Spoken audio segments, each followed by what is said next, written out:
a daily 30-minute program from the Voice of America. I'm Dan Friedel. And I'm Katie Weaver. This program is aimed at English learners. So we speak slowly, and we use words and phrases especially written for people learning English.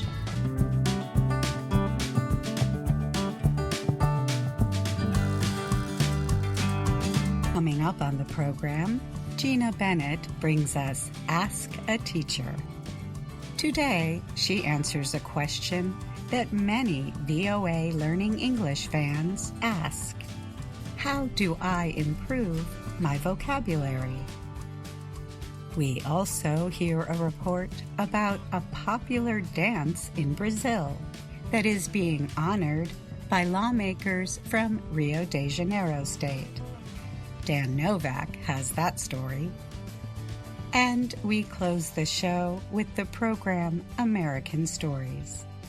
Today, we hear the fourth and final part of the science fiction work A Princess of Mars by Edgar Rice Burroughs.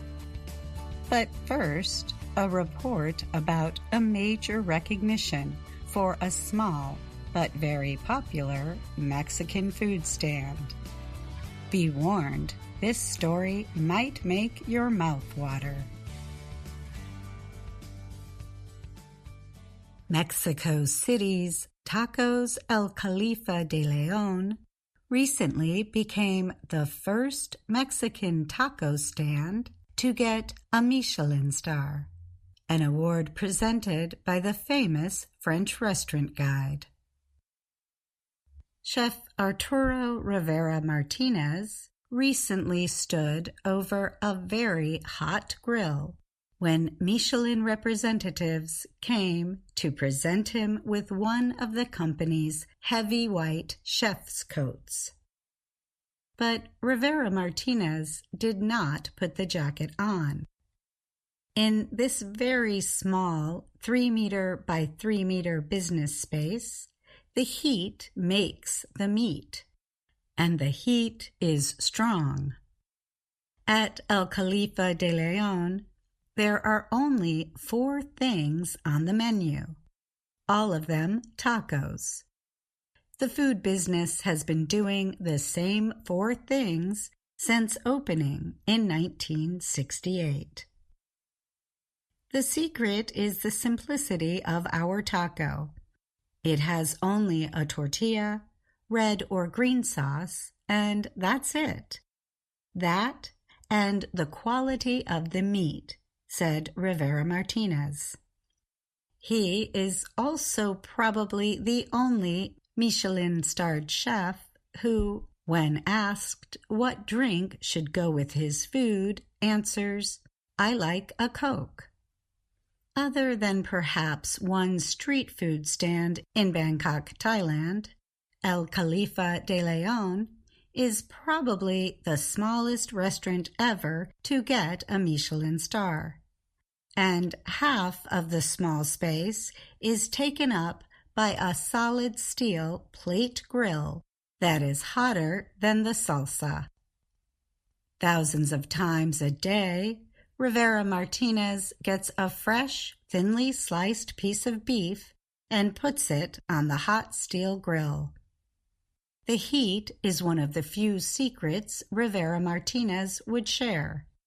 The steel grill has to be heated to 360 degrees Celsius. Asked how it felt to get a Michelin star, he said in classic Mexico City slang, "It's neat, it's cool." The prices at his stand are quite high by Mexican standards. A single taco costs nearly $5. But many customers are sure it is the best in the city. It's the quality of the meat, said Alberto Munoz, who has been coming to the place for about 8 years. I have never been disappointed, and now I'll recommend it with even more reason, now that it has a star.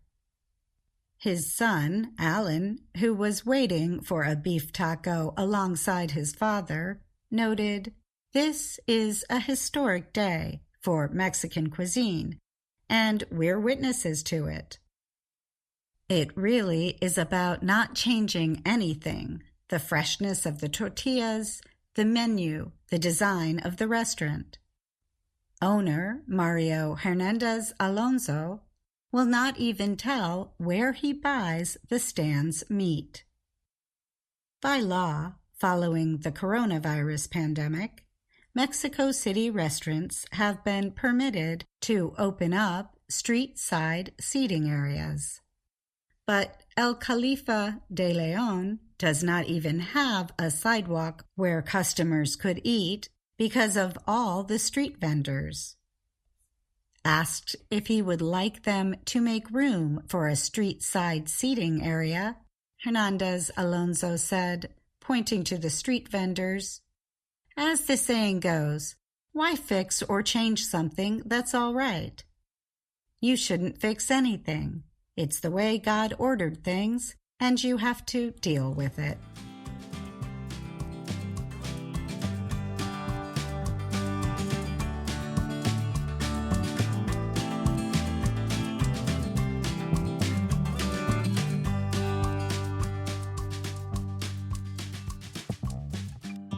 A dance that started in some of Brazil's poorest neighborhoods is being honored by Rio de Janeiro state lawmakers. The passinho started with leg movements, strong steps backwards and forwards, while moving to a Brazilian form of funk music. It took moves from dance styles like breakdancing, samba, capoeira, and frevo. Young people in Rio de Janeiro's poor neighborhoods, known as favelas, started the dance style. Rio de Janeiro state lawmakers declared the dance a piece of cultural heritage in March. The declaration honors a cultural expression from the favelas. The creators of the passinho were young people and children. They started trying out new moves at home and then showing them off at funk parties in their communities. The dances became more popular after people started sharing them on the internet. In the early days of social media, people shared videos of their dance moves on Orkut and YouTube. The style started spreading to other favelas, and competitions started. The young people copied and learned from the top dancers, leading them to invent new moves. Passinho in my life is the basis of everything I have, dancer and choreographer Walcir de Oliveira told the Associated Press. It's where I manage to earn my livelihood, and I can show people my joy and blow off steam, he said. It's where I feel happy, good. Brazilian producer Julio Ludemir helped discover new dancers by organizing passinho battles in the early 2010s. At these events, youths took turns showing off their steps before a jury that chose the winners. A music and dance event in New York City held a competition in 2014. It showed Americans the dance style.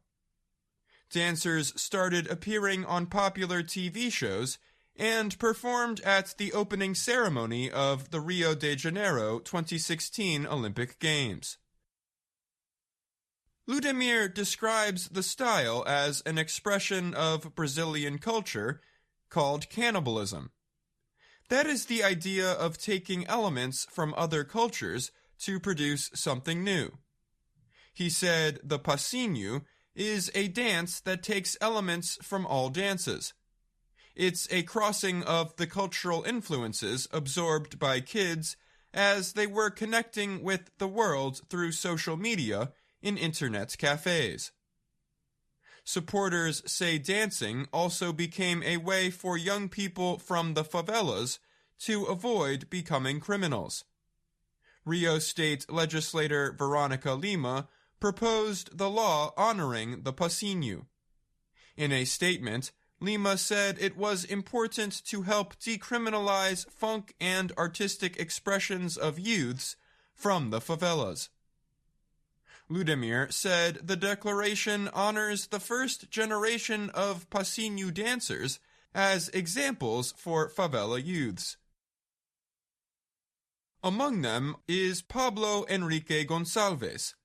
He won a pasinho battle back in 2014 and created a boy group called Ozi Crias. The group has 4 dancers from Rocinha, Rio de Janeiro's largest favela. The group earns money performing. Another dance group is Pasinho Carioca in the Peña favelas on the other side of the city. One of its leaders, Nayara Costa, said she came from a family where everyone was involved in selling drugs. She said pasinho saved her from that life. Now she uses dance to help young people and teach anyone interested in learning. Today I give classes to people who are in their 60s. Pasinho is for everyone, said Costa, who is 23. Pasinho, in the same way that it changed my life, is going to change the lives of others. I'm Dan Novak. VOA Learning English has launched a new program for children. It is called Let's Learn English with Anna. The new course aims to teach children American English through asking and answering questions and experiencing fun situations. For more information, visit our website, learningenglish.voanews.com.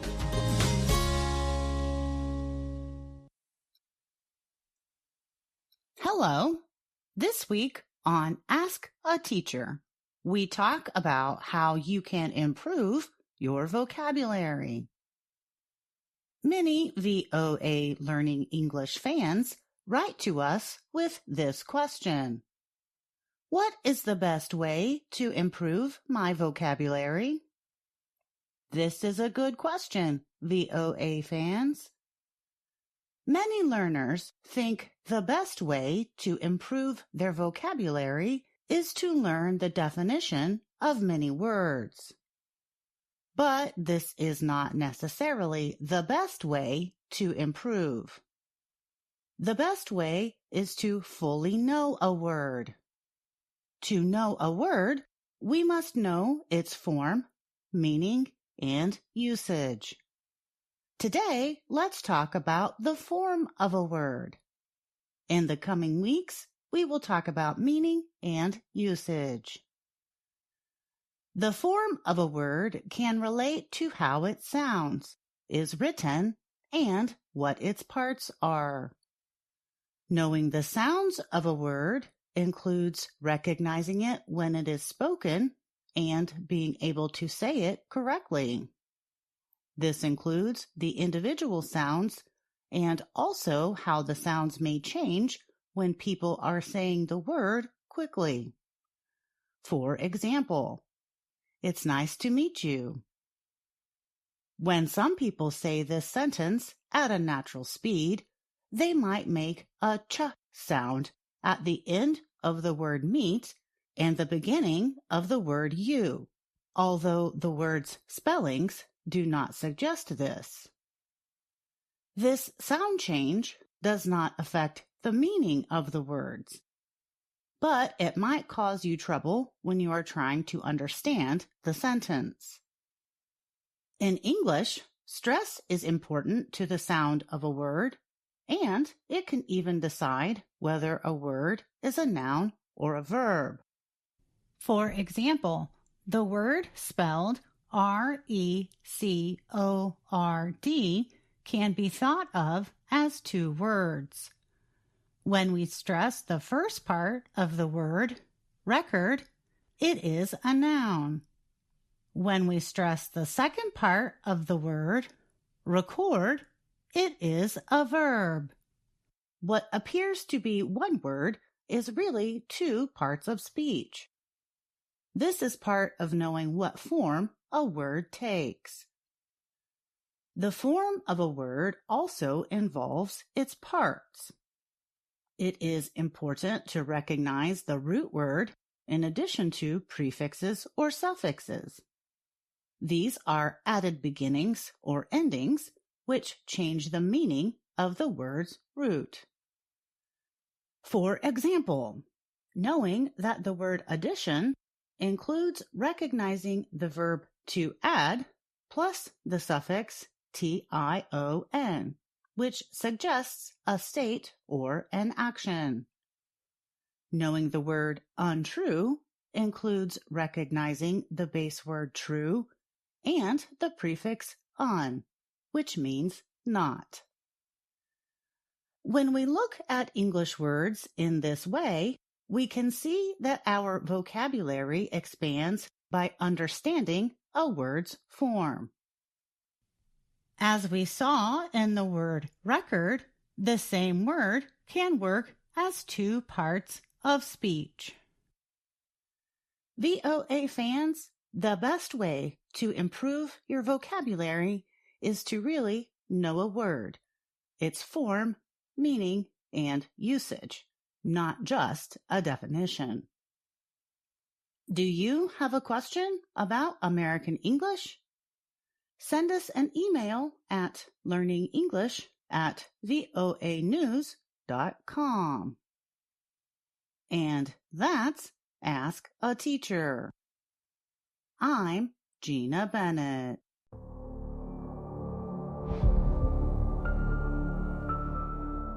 And now, the Learning English program, American Stories. Here is Shep O'Neill with the fourth and final part of A Princess of Mars by Edgar Rice Burroughs.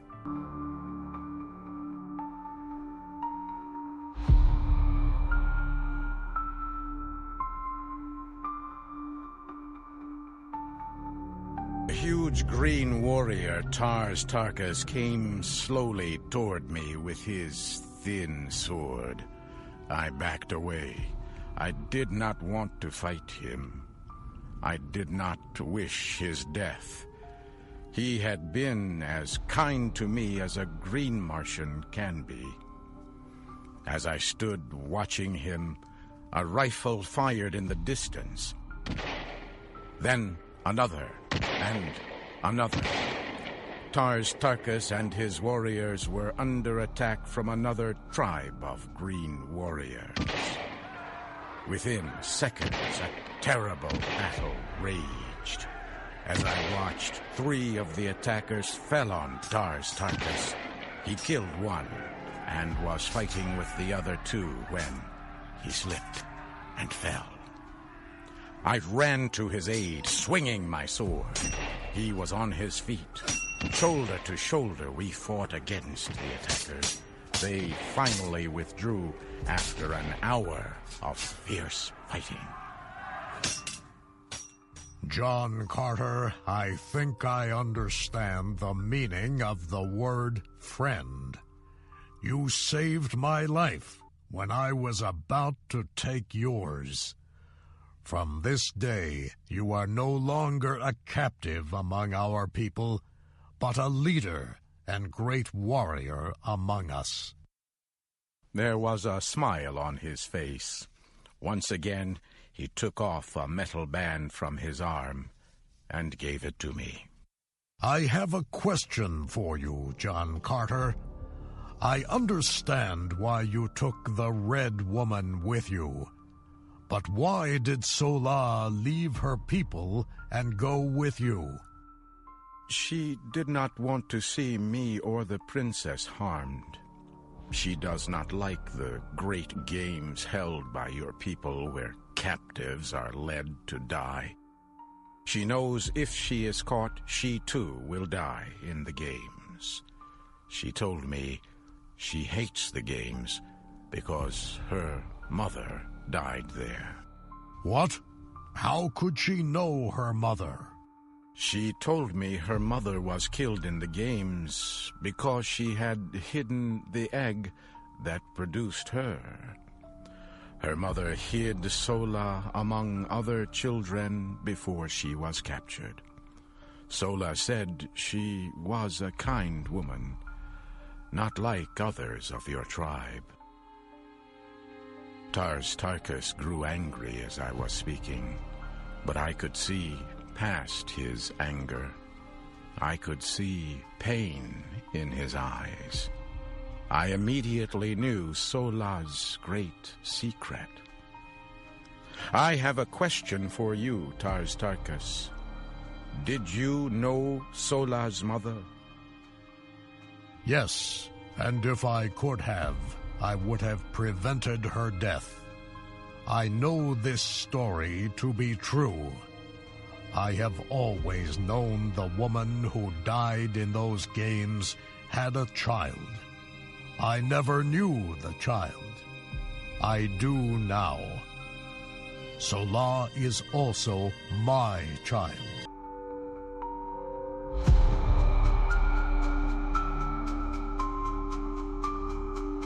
For 3 days we followed the trail left by the Princess Deja Torres, Sola, and poor ugly Wula. At last we could see them in the distance. Their animal could no longer be ridden. They were talking. When we came near, Wula turned to fight us. I slowly walked to him with my hand out. Sola was standing nearby. She was armed and prepared to fight. The princess was lying next to her feet. Sola, what is wrong with the princess? She has been crying much these past few days, John Carter. We believed you died so we could escape. The thought of your death was very heavy on this woman, my friend Deja Torres. Come and tell her you are among the living. Perhaps that will stop her crying. I walked to where the Princess Deja Torres was lying on the ground. She looked at me with eyes that were red from crying. Princess, you are no longer in danger. Tars Tarkas has come with me as a friend. He and his warriors will help to see you safely home. And Sola, I would have you greet your father, Tars Tarkas, a great leader among your people. Your secret no longer means death to anyone. He already knows you are his daughter. The two of you have nothing to fear. Sola turned and looked at Tars Tarkas. She held out her hand. He took it. It was a new beginning for them. I know our world has never before seen anyone like you, John Carter. Can it be that all Earthmen are like you? I was alone, a stranger, hunted, threatened, yet you would freely give your life to save me. You come to me now with a tribe of green warriors who offer their friendship. You are no longer a captive, but wear the medal of great rank among their people. No man has ever done this. Princess, I have done many strange things in my life, many things much smarter men would not have done. And now, before my courage fails, I would ask you to be mine in marriage.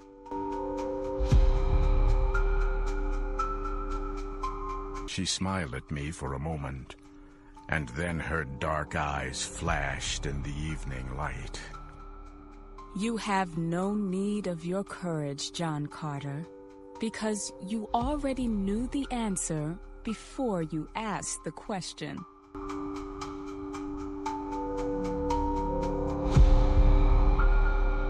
Several days later, we reached the city of Helium. At first, the red men of Helium thought we were an attacking army, but they soon saw their princess. We were greeted with great joy. Tars Tarkas and his green warriors caused the greatest excitement. This huge group of green warriors entered the city as friends and allies. I soon met Tardos Mors, the grandfather of Deja Thoris.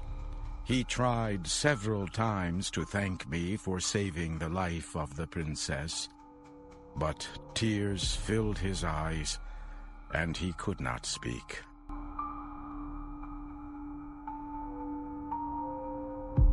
For 9 years, I served in the government and fought in the armies of Helium as a prince of the royal family.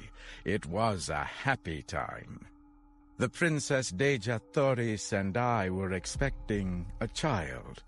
Then, one day, a soldier returned from a long flight. When he landed, he hurried to the great meeting room. Tardos Mors met with the soldier and reported that every creature on the planet had but 3 days to live. He said the great machines that produced the atmosphere on the planet had stopped producing oxygen. He said no one knew why this had happened, but there was nothing that could be done. The air grew thin within a day. Many people could do nothing but sleep. I watched as my princess was slowly dying. I had to try something. I could still move with great difficulty. I went to our airport and chose a fast aircraft. I flew as fast as I could to the building that produced the atmosphere of the planet. Workers were trying to enter. I tried to help. With a great effort, I opened a hole. I grew very weak. I asked one of the workers if he could start the engines. He said he would try. I fell asleep on the ground.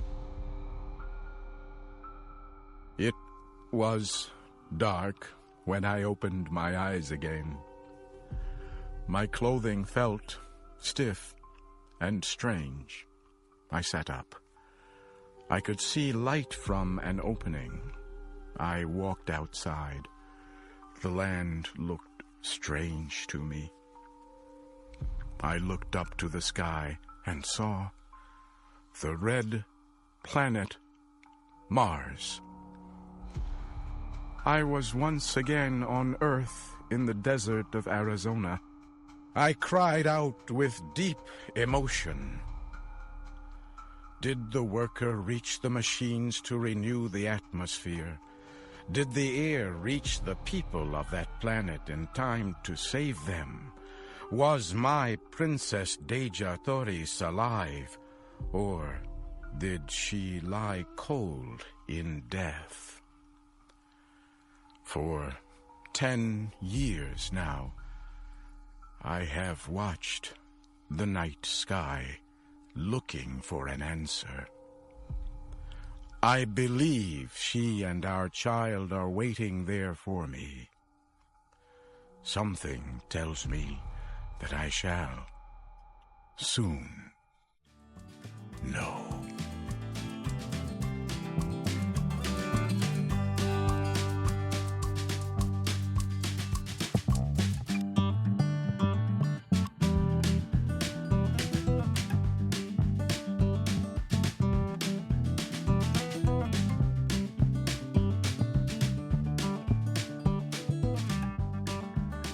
That's all the time we have for today's show, but join us again tomorrow for another VOA Learning English program.